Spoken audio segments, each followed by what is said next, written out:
الله من الشيطان الرجيم بسم الله الرحمن الرحيم وبه نستعين وهو خير المعين وصلى الله على سيدنا محمد وآله الطاهرين الطيبين المعصومين اللهم صل على محمد وآل محمد. بداية الحكمة مرحلہ اولا فصل سابع. اس میں ہماری گفتگو چل رہی تھی کہ احکام سلبیہ وجود کے جو سلبی احکام ہیں اس کا تذکرہ آپ کے سامنے ذکر کیا جا رہا تھا. ہم نے پہلا حکم یہ پڑھا کہ وجود کا ذات سے باہر کوئی اس کا غیر نہیں ہے، فقط وجود ہے خارج میں. دوسرا پڑھا لا ثانی لہو، وجود کا کوئی ثانی نہیں ہے، کیونکہ قاعدہ فلسفی آپ نے پڑھا صرف الشیء لا یتکرر ولا یتفنی، کہ خالص ایک شے فقط اس شے کو ملاحظہ کریں تو وہ تکرار نہیں ہوتی. تیسرا ہم نے حکم پڑھا کہ نہ جوہر ہے اور نہ عرض ہے، کیونکہ ماہیات کی قبیل سے نہیں ہے وجود. پانچواں ہم نے پڑھا کہ وجود کا اس کی ذات سے باہر کوئی ایسا جز نہیں ہے کہ جس سے وہ مرکب ہو، یعنی وجود اس کے مقابلے میں ایک اور شے ہو اور وہ شے وجود کے لیے جز بن رہی ہو، یا وجود اس شے کا جز بن رہا ہو. یا بالفاظ دیگر یہ جو چوتھا حکم ہے وہ یہ ہے کہ وجود کے مقابل، مثلا ایک تصور کریں یہ وجود ہے، اس کے مقابل ایک اور حقیقت ہے، اور یہ حقیقت غیر از وجود ہے، اور اس حقیقت کا وجود کیا ہے؟ جز بن رہا ہے. یہ ممکن نہیں ہے، کیونکہ پہلے جو دو احکام پڑھ چکے ہیں اس سے اس کا بطلان آشکار واضح ہو جاتا ہے. پانچواں حکم یہ ہے، اور پانچویں میں ہی تفصیل بھی ہے، اور اس کو سمجھانے کے لیے چند مقدمات ہمیں چاہیے، اور ان مقدمات کا انشاءاللہ آج بیان آپ کی خدمت میں ذکر کیا جائے گا. پانچواں یہ ہے کہ خود اب وجود، یہ بات مان لی، وجود کی ذات وجود بذات خود وجود سے باہر کچھ بھی نہیں ہے. آیا وجود جو ایک حقیقت ہے بذات خود وجود کو مد نظر رکھیں تو یہ اپنے داخل، اپنے باطن، اپنے اندر کئی اجزاء سے مرکب ہے؟ تو اس کا بھی انکار ہے، نہیں، کسی اجزاء سے مرکب نہیں ہے، بلکہ بسیط ہے، اصلاً جز رکھتا ہی نہیں ہے. چاہے واجب الوجود ہو یا ممکن الوجود ہو، بے طرف اور جہت وجود کے اعتبار سے کیا ہے؟ بسیط ہے. اس حکم کو ثابت کرنے کے لیے بیان کرتے ہیں کہ آپ ترکیب، کئی قسم کی ترکیبیں ہو سکتی ہیں. انہوں نے 3 کا ذکر کیا ہے، بعض جگہوں پہ 6، 7، 8 کا تذکر ہے. مثلا ترکیب عقلی ہے، ترکیب خارجی ہے، اسی طرح ترکیب انضمامی ہے، بیان آگے انشاءاللہ تعالی اس کا آئے گا. یا اس طرح ترکیب کی کئی قسمیں ہیں. ترکیب خارجی کا جہاں تک تعلق ہے وہ بھی 2 حصوں میں تقسیم ہوتی ہے. یہ ترکیب خارجی یا مادہ اور صورہ کی صورت میں ہے، یا یہ ترکیب خارجی اجزائے مقداریہ کی صورت میں ہے. ہم پہلے اس ترکیب والے مسئلے کو حل کریں، اور اس کے بعد انشاءاللہ تعالی دیکھیں گے کہ نہ ترکیب عقلی کی صورت میں وجود کا دخل آتا ہے، یعنی وجود تخصصاً ترکیب کے اس دائرے سے باہر ہے. سب سے پہلے یہ ترکیب کو ترکیب خارجی اور حقیقی اور ترکیب اعتباری سے میں تقسیم کرتے ہیں. ترکیب بلکہ ترکیب کی 2 بنیادی قسمیں کرتے ہیں، ترکیب حقیقی ہے یا ترکیب اعتباری ہے. ترکیب جو پائی جاتی ہے وہ ترکیب یا حقیقی ہے یا اعتباری ہے. اگر حقیقت میں اجزاء میں وحدت پائی جائے تو یہ ترکیب حقیقی ہے، ترکیب اعتباری اس کے مقابل میں ہے. یہاں پہ مصنف نے ترکیب کو فقط 2 جہات سے اٹھایا ہے، اور دوسری جہت کی تیسری قسم بھی بن جاتی ہے.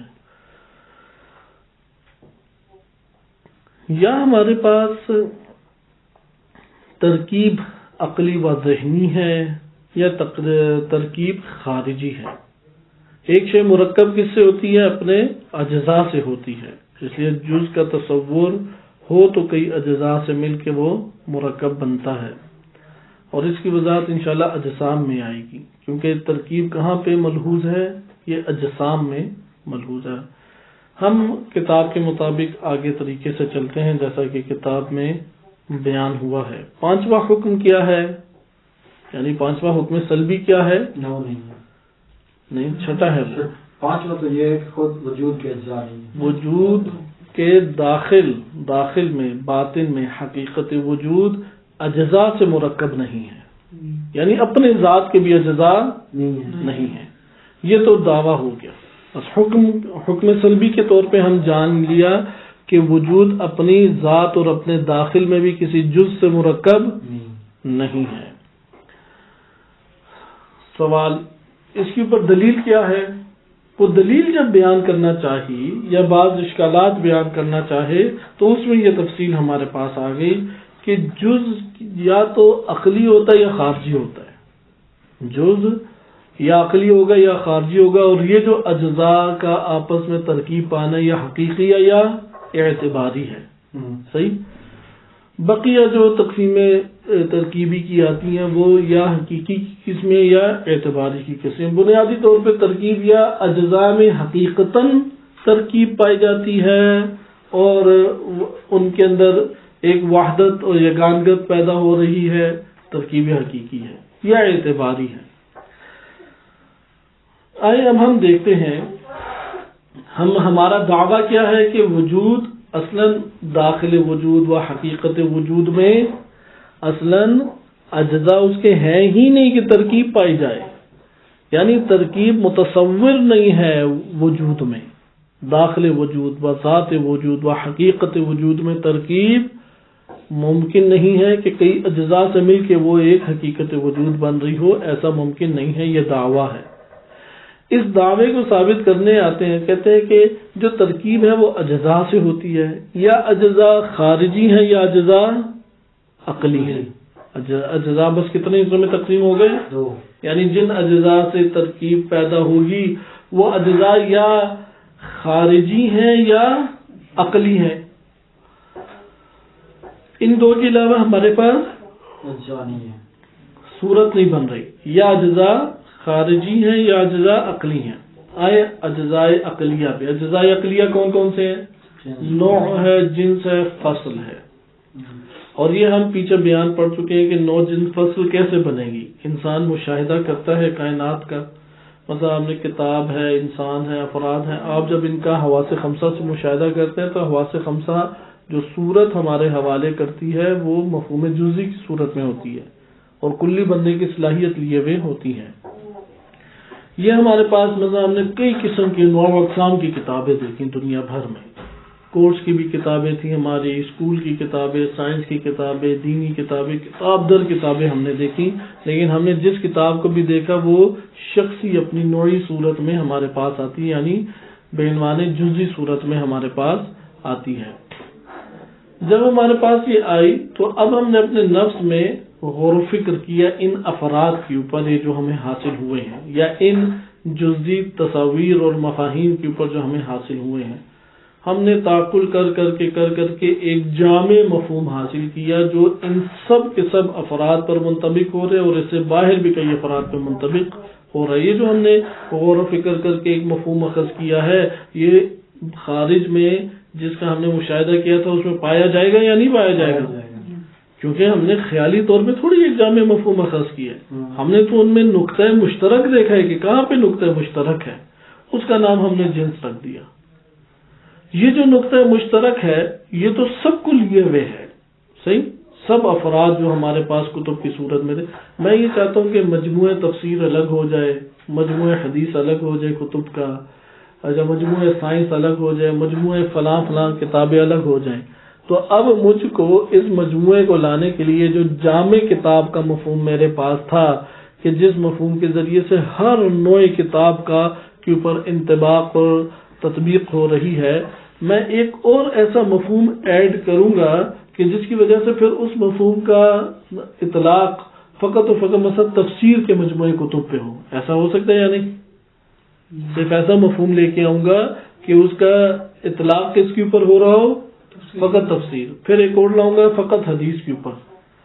اب یہ جس طرح میں لے کے آتا جا رہا ہوں، اس طور پہ وہ جو جامع مفہوم تھا وہ اپنی جامعیت کے باوجود مختص ہو رہا ہے یا نہیں ہو رہا؟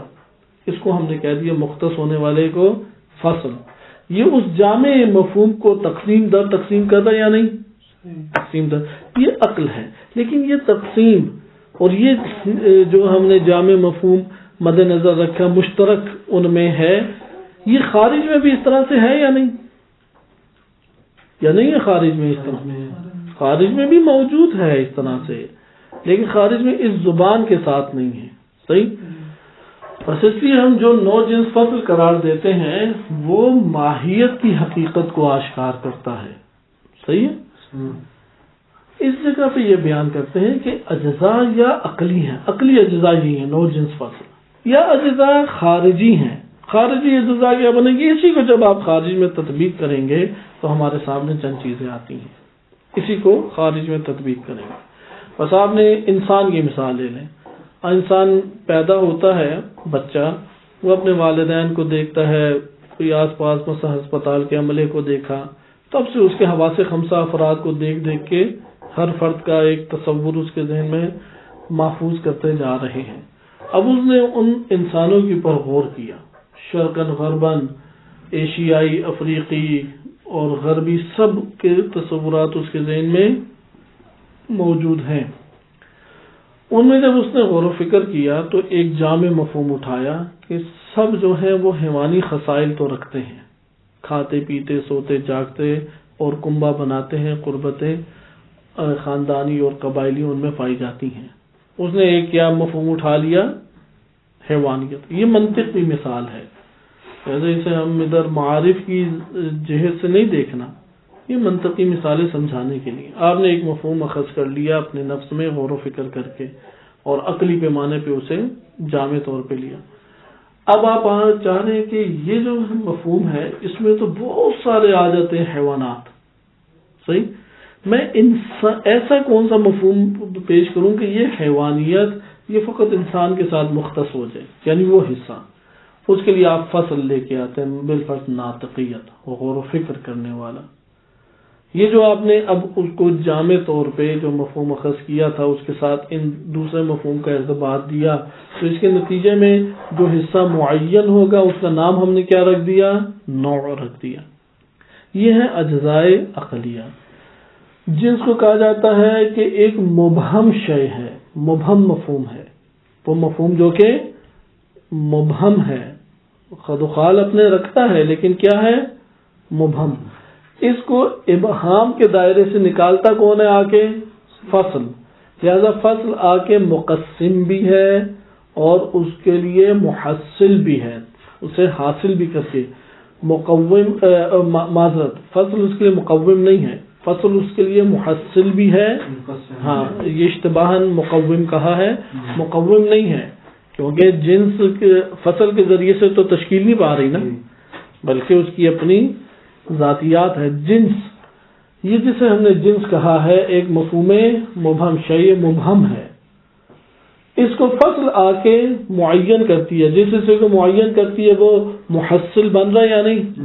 یعنی محصل ہو جائے گا جسے حاصل کیا گیا، اور تحقق پائے گا یا نہیں؟ تحقق بھی پائے گا۔ تقسیم بھی ہو جائے گا یا نہیں؟ تقسیم بھی ہوگا۔ بس فصل اس اعتبار سے جنس کے لیے دو خصوصیات رکھتی ہے، ایک خصوصیت ہے کہ مقسم ہے، اور نمبر دو متحقق کرنے والی ہے، محصل ہے اس کے لیے، محصل اس کے لیے ہے۔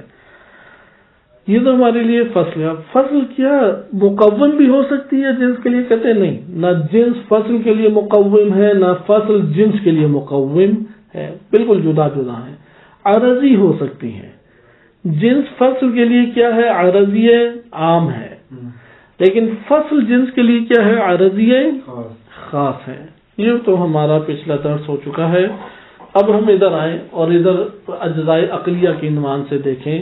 اگر ہم یہ کہہ دیں کہ وجود جنس ہے، اس سے پہلے تو یہ مسئلہ حل کرے، جنس اور فصل ایک ہی ہوتے ہیں؟ اجزاء عقلیہ میں جنس اور فصل ایک ہی چیز ہے؟ دونوں ذاتاً ایک دوسرے سے جدا ہیں؟ جدا ہیں۔ کیا فصل جنس سے وجود میں آ رہی ہے یا قوام پا رہی ہے، تشکیل پا رہی ہے؟ جنس فصل سے قوام اور تشکیل پا رہا ہے۔ دونوں کا ایک دوسرے کے بغیر تصور ٹھیک ہے، یعنی حیوانیت کا خود کریں، ناطقیت کا خود کریں، ہے یا نہیں؟ جب یہ ساری چیزیں ہو گئیں تو اس کا کیا مطلب ہے؟ جنس کا ایک غیر موجود ہے، اس کی ذات سے غیر موجود ہے، اور وہ جو غیر ہے وہ آ کے جنس کو تقسیم بھی کر رہا ہے اور متحقق بھی کر رہا ہے۔ اگر فصل نہ ہوتے تو جنس تحقق پاتا، محصل ہو جاتا، تحصیل پا جاتا؟ نہیں۔ اب اگر ہم بالفرض قرار دیں اور کہیں کہ وجود جو خارج میں ایک حقیقت واحدہ ہے اور وجود مطلق ہے وہ جنس ہے، تو کیا کیا چیزیں لازم آئیں گی؟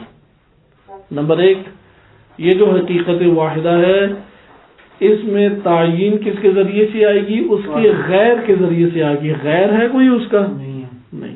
نمبر دو، اگر ہم بالفرض مان لیں غیر ہے، وہ آ کے جب وجود کے ساتھ ربط پیدا کرے گا تو اگر وہ جنس ہے تو اسے کیا دینا چاہیے؟ تحقق دینا چاہیے یا قوام دینا چاہیے؟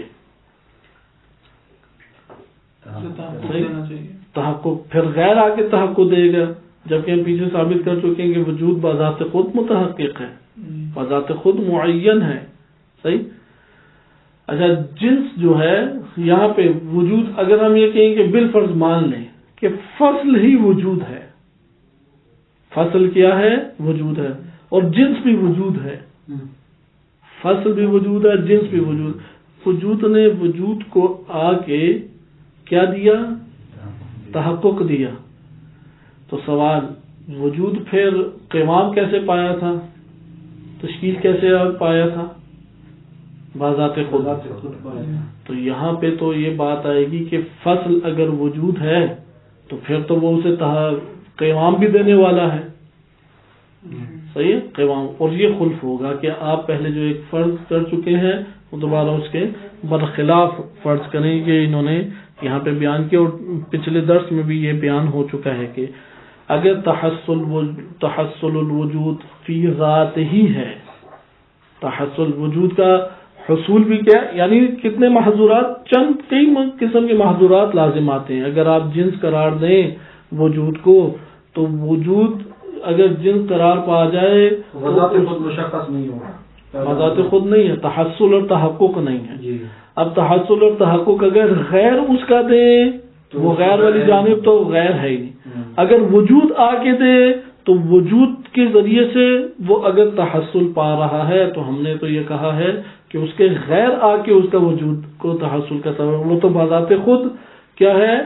وہ موجود ہے بذات خود۔ وجود کا ثانی بھی لازم آئے گا، یہ بھی ہوگا۔ کئی محاذورات لازم آتے ہیں، لیکن ادھر ہم اس کی جہت سے دیکھیں کہ ایک خلف لازم آتا ہے جنس اور فصل کے اعتبار سے، کہ آپ نے جس کو مقسم قرار دیا تھا وہ مقوم بن جائے گا، اور جو مقوم بن رہا ہے وہی اس کے لیے پھر محصل بھی قرار پا رہے، جبکہ ہم یہ پیچھے پڑھ چکے ہیں کہ فصل جو ہے وہ مقسم ہے، مقوم نہیں ہے جنس کے لیے، یا محصل ہے، تحصیل دینے والی یا تحقق دینے والی ہے، لیکن اس کے لیے مقوم نہیں ہے۔ ادھر تو وجود، پھر وجود بذات خود مقوم ہے، تو اس کا مطلب ہے فصل بھی وجود ہے، جنس بھی وجود ہے، تو یہ تو بذات خود مقوم ہو گئے۔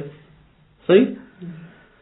تو اس کا یہ مطلب ہوا کہ فصل بھی اسے قوام دینے والی ہوئی یا نہ ہوئی؟ اور جب فصل قوام دینے والی ہے تو یہ پھر ٹکرانے والی بات ہوگی کہ پہلے ثابت کر چکے ہیں کہ فصل جنس کے لیے قوام نہیں دیتی۔ انہوں نے اسی طریقے سے آگے انشاءاللہ کتاب پڑھتے ہوئے ہم ملاحظہ کریں گے۔ آئے اب ہم اجزائے عقلیہ تو نہیں ہو سکتے، اجزائے خارج، اجزائے خارجیہ کی بحث کو سمجھنے کے لیے آپ کو ایک مقدمہ حل کرنا پڑے گا، اور اس مقدمے پہ آج اختتام کریں گے۔ کل انشاءاللہ تعالی اس کی پھر عبارتیں ہم پڑھیں گے۔ اجزائے ہمارے پاس در حقیقت خارج میں اجسام موجود ہیں۔ اجسام کیا ہیں؟ دقت کریں، اجسام موجود ہیں۔ سے ہم کیا صرف نظر کر سکتے ہیں کہیں کہ خارج میں اجسام نہیں ہیں؟ کیونکہ خود حواس خمسہ کے دائرے میں اجسام آتے ہیں یا نہیں؟ جی آتے ہیں. اجسام آتے ہیں، حواس خمسہ کے دائرے میں آتے ہیں. پہلی چیز یہ ہوگی. دوسری چیز یہ، اجسام ہمیشہ اجزاء سے مرکب ہوتے ہیں. اجسام کیا ہیں؟ اجزاء سے مرکب ہیں. نمبر 3، یہ اجزاء اجزائے خارجیہ ہیں. یہ اجزاء خارج میں اجزاء ہیں جن سے ترکیب پا رہا ہے. اجزاء خارجیہ ہیں کہ جس سے یہ ترکیب پا رہا ہے. نمبر 4 کہ اجزاء خارجیہ میں جسم بنتا ہے مادہ اور صورہ سے. مادہ اور صورہ اس کے اجزاء خارجیہ ہیں. جسم کے اجزاء خارجیہ کیا ہیں؟ مادہ اور صورہ. اور اس کے بعد اس کے اوپر عارض ہوتے ہیں بعض اجزاء، اس کے لیے عارضی قرار پاتے ہیں. اور وہ عارضی کیا ہیں؟ اجزاء مقداریہ. کیا اس پر عرض ہوتے ہیں؟ عارض ہے نا، عرض قرار پاتے ہیں. اجزاء مقداریہ اس کے لیے جسم کے لیے قرار پاتے ہیں. کیا قرار پاتے ہیں؟ عارض اس کے اوپر ہوتے ہیں اور اس کے لیے یہ قرار پائیں گے اجزاء مقداریہ. اس کے لیے کیا قرار پائیں گے؟ عارضی قرار پائیں گے. صحیح. یہ بھی ہمارے پاس تفصیل آئی. بس پہلی بات ہے اجسام موجود ہیں. یہ پہلا ہمارے لیے یہ مقدمہ ہے بحث کو سمجھنے کے لیے. انہوں نے تو ڈائریکٹ مصنف نے بیان کیا نا جزء خارجی، لیکن ادھر جزء خارجی سے ہماری کیا مراد ہے؟ یہ بحث کہاں سے چلتی ہے کہ اجسام ہیں خارجی. یہ اجسام مرکب ہیں اجزاء سے، مرکب ہیں اجزاء سے. دوسری بات، یہ جو اجزاء سے مرکب ہیں یہ اجزاء اجزاء خارجیہ ہیں، نہ کہ فقط ذہنیہ ہیں.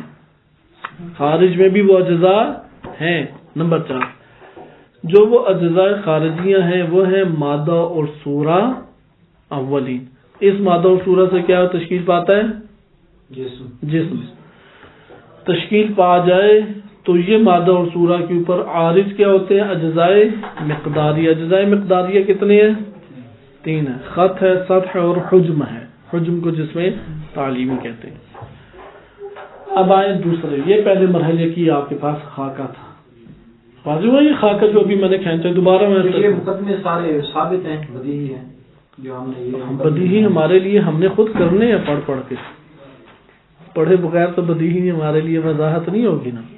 اب جسم کے بارے میں تفصیلات ہم پڑھیں گے اور پھر کہیں گے کہ ہاں یہ والی جہت جسم کی یہ فزکس بتائے گی، یہ جسم کی جہت کیمسٹری بتائے گی، یہ جسم کی جو ہے تفصیلات بالفرض یہ بتائے گی بیالوجی، یہ جسم کی تفصیلات بتائے گی جیوگرافی، یہ جو زمینی خط و خال اور اس کا نا جائزہ لیتے ہیں. اسی سے پھر جغرافی آ جائے گا، فلاں فلاں فلاں. سائنس کے کئی ڈپارٹمنٹ ہیں جو صرف جسم سے بحث ہے. ہم کس لحاظ سے جسم سے بحث کرتے ہیں؟ وہ فلسفیانہ نگاہ ہے. واضح یہ بات. لیکن پہلے جسم کو ثابت کریں گے اور جسم ثابت ہو جائے تو سائنس کے دیگر شعبے کھل سکیں گے نا. سائنس کے دیگر شعبے تب تک کام کر سکتے ہیں جب تک جسم ثابت نہ ہو. جسم کو ثابت کرتا کون ہے؟ فلسفہ. ایسا اگر فلسفہ جسم کو ثابت نہ کرے اور جسم ہے ہی نہیں کوئی شے تو یہ سارے ڈپارٹمنٹ ان کی عمارتیں گر جائیں گی. صحیح، ان کے نظریات گر جائیں گے. بس جسم ہے، اجزاء سے مرکب ہے. اجزاء یہ خارج میں موجود ہیں. مادہ اور صورہ اس کے اجزاء اصلیہ ہیں جسم کے، جس سے جسم تشکیل پاتا ہے. پھر اس کے اوپر عارض ہوتے ہیں اجزاء مقداریہ جو کہ خط ہے، صحت ہے اور سطح اور حجم ہے، جس کو جسم تعلیمی کہتے ہیں. یہ پہلا مقدمہ ہمارے لیے بن گیا. دوسرا مقدمہ، پہلے مقدمہ یہ مرحلہ سادس میں تفصیل سے پڑھیں گے. اس کی تفصیلات کہاں پہ آئیں گی؟ مرحلہ سادس میں آئیں گی. دوسرا مقدمہ یہ ہے کہ جسم 2 حصوں میں تقسیم ہوتا ہے. ایک ہے جسم طبیعی اور ایک ہے جسم تعلیمی. جسم کتنے حصوں میں تقسیم ہوتا ہے؟ دو میں، طبیعی اور تعلیمی۔ جس میں طبیعی کیا ہوتا ہے؟ وہ جوہر جو امتداد جہات ثلاثہ رکھتا ہو، امتداد جہات ثلاثہ رکھتا ہو، اس جوہر کو کیا کہتے ہیں؟ جس میں طبیعی وہ جوہر، دوبارہ امتداد جہات ثلاثہ رکھتا ہوں۔ ہاں، امتداد جہات ثلاثہ سے مراد یہ ہے کہ وہ جوہر کہ جو طول، عرض اور عمق وہ رکھتا ہو، صحیح، بے شک بالقوہ ہو، وہ رکھتا ہو، طول، عرض اور عمق وہ رکھتا ہو، صحیح۔ اس جوہر کو ہم کیا کہیں گے؟ جس میں طبیعی، کیونکہ ہم پیچھے آپ کی خدمت میں یہ جو 2 درس ہم نے گزارے ہیں، اور اس کو ہم نے فقط و فقط کتاب سے ہٹ کے، کتاب کا حصہ نہیں تھے، اور آپ نے مباحثہ بھی کیا، آپ اس میں پڑھ چکے ہیں کہ جوہر کی کتنی قسمیں ہیں؟ 5۔ اجناس عالیہ کل ہیں کتنے؟ 10، صحیح۔ یہ بھی ایک مقدمہ آپ خود شامل کر لیں، تکرار 10 تکرار ہوتا رہے گا۔ اجناس عالیہ 10 ہیں، ایک جوہر اور بقیہ اعراض 9، صحیح، اعراض، انہیں کہتے ہیں اجناس عالیہ۔ جوہر 5 حصوں میں تقسیم ہوتا ہے، عقل ہے، نفس ہے، جسم ہے، مادہ ہے اور صورہ ہے۔ عقل سے کیا مراد ہے؟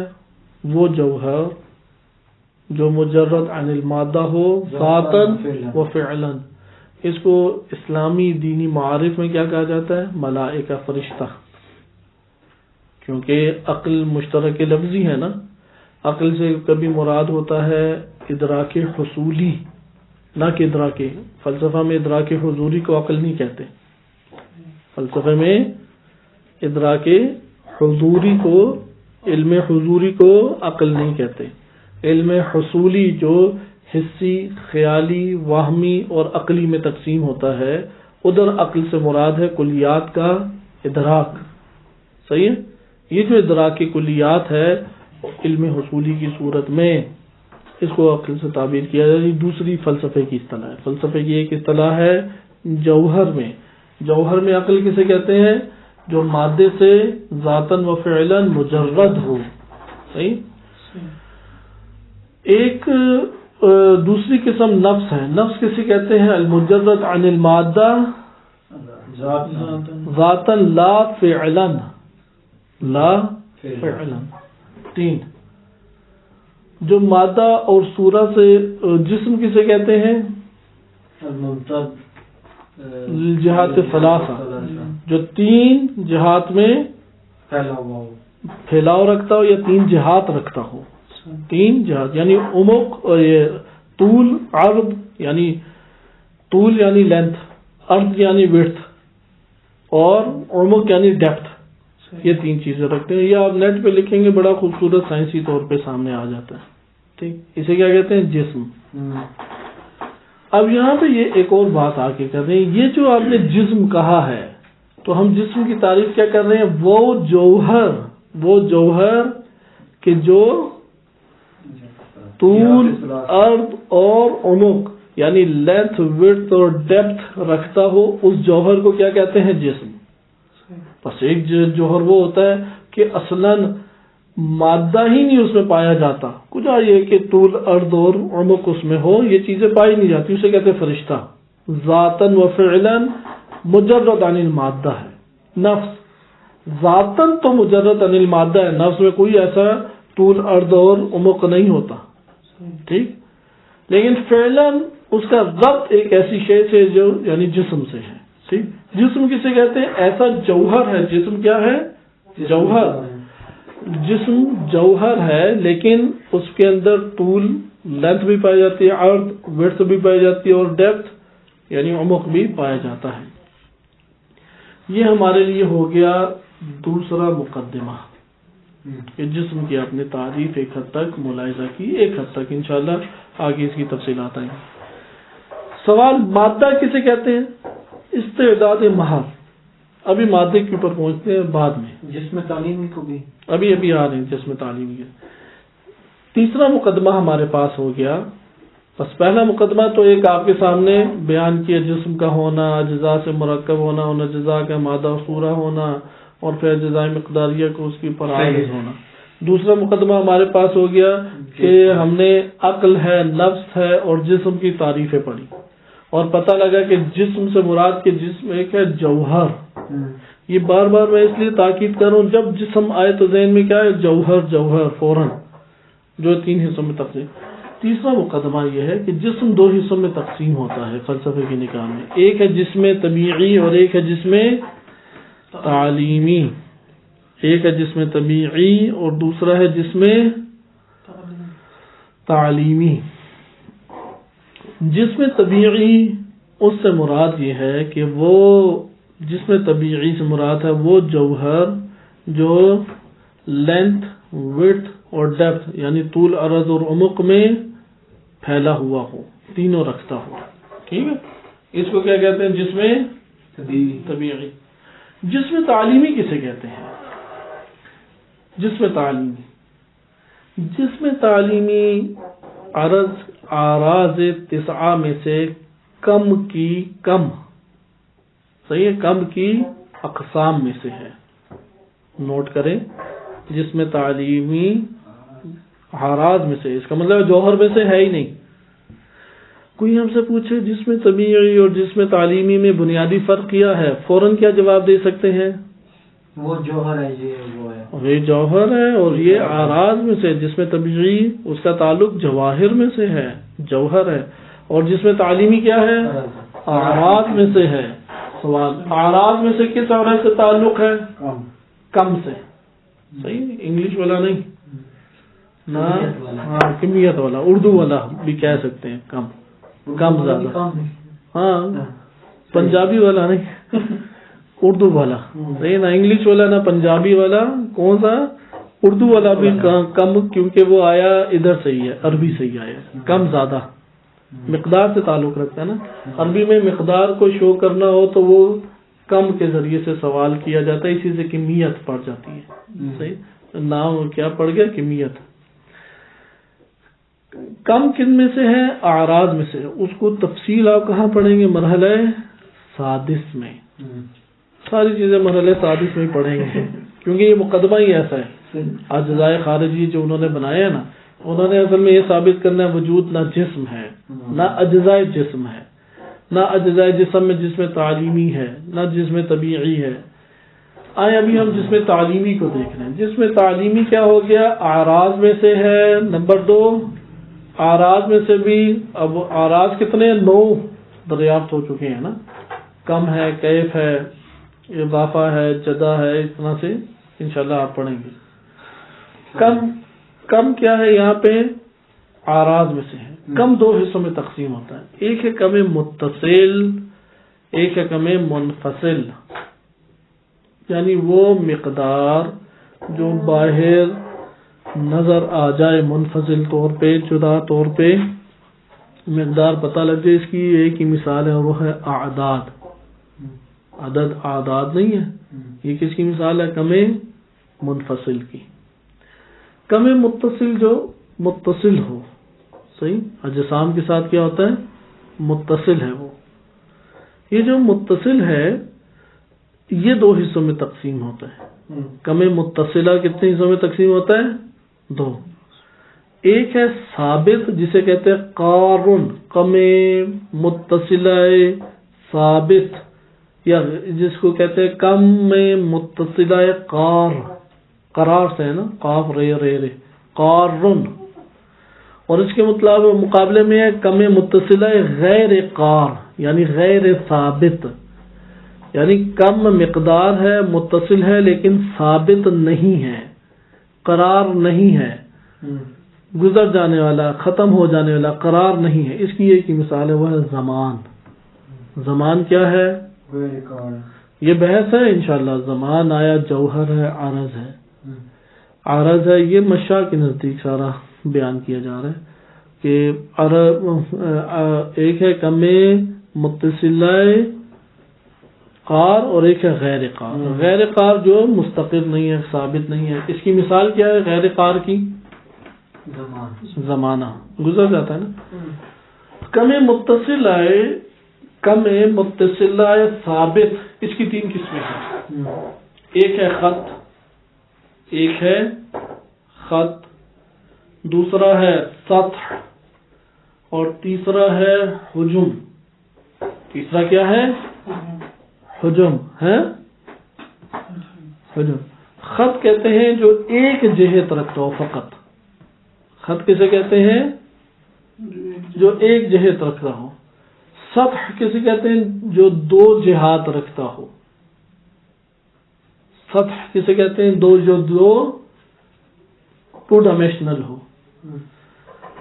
اور جسم میں حجم کسے کہتے ہیں؟ جو 3 بعدی ہو، یعنی 3 جہات رکھتا ہو. یعنی طول بھی رکھتا ہے، عرض بھی رکھتا ہے، اور عمق بھی رکھتا ہے. لینتھ بھی ہے، وڈتھ بھی ہے، اور ڈیپتھ بھی ہے. سمجھو یہ بات. ان میں سے حجم کو کہتے ہیں فلسفی زبان میں جسم تعلیمی. حجم کو کیا کہتے ہیں؟ جسم تعلیمی. ہاں. بس اگر ہم سے کوئی پوچھے جسم تعلیمی کیا ہے تو کیا ہم کہیں گے؟ کم متصلہ حجم، اسے کہتے ہیں جسم تعلیمی. اب ہمیں کوئی پوچھے جسم طبیعی اور جسم تعلیمی میں فرق کیا ہے تو کیا جواب دیں گے؟ جوہر ہے، یہ عرض ہے. جسم طبیعی جوہر ہے اور جسم تعلیمی عرض ہے. نمبر 1. نمبر 2 فرق کیا ہے؟ کہ جسم تعلیمی کا تعلق کم متصلہ کی قسم میں سے ہے، جبکہ جسم طبیعی وہ اس طرح سے تقسیم نہیں ہوتا. ٹھیک، یہ ہمارے پاس واضح ہوئی. بس نمبر 3، یہ جو جسم تعلیمی ہے، سوال لکھیں.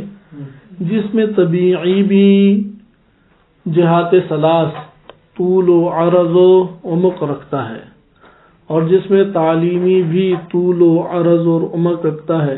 تو دونوں میں فرق کیا ہوا؟ جواب، دونوں میں فرق یہ ہے جسم تعلیمی جسم طبیعی کے اوپر عارض ہوتا ہے، کیونکہ عرض ہے نا وہ. صحیح ہے، وہ کیا ہوتا ہے؟ عارض ہوتا ہے. یہ ہمارے پاس اجزائے خارجیہ بھی آ گئے. کہ اجزائے خارجیہ کیا تھے؟ مادہ اور صورت ہے، جسے یعنی جوہر ہے یا اعراض ہے؟ کیا ہے؟ جوہر ہے یا اعراض. جسم طبیعی کا تعلق جوہر سے، جسم تعلیمی کا تعلق کس سے ہے؟ اعراض ہے، کم سے. یہ تعریف کس کے اوپر ہوتے ہیں؟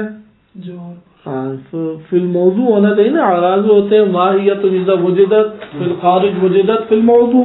وہ موضوع کیا ہے؟ یہ جواہر موضوع اس کے لیے بچ جاتے ہیں. جس میں طبیعی اس کے لیے بن جاتا ہے. جس میں تعلیمی اب ہمارے لیے حل ہو گیا.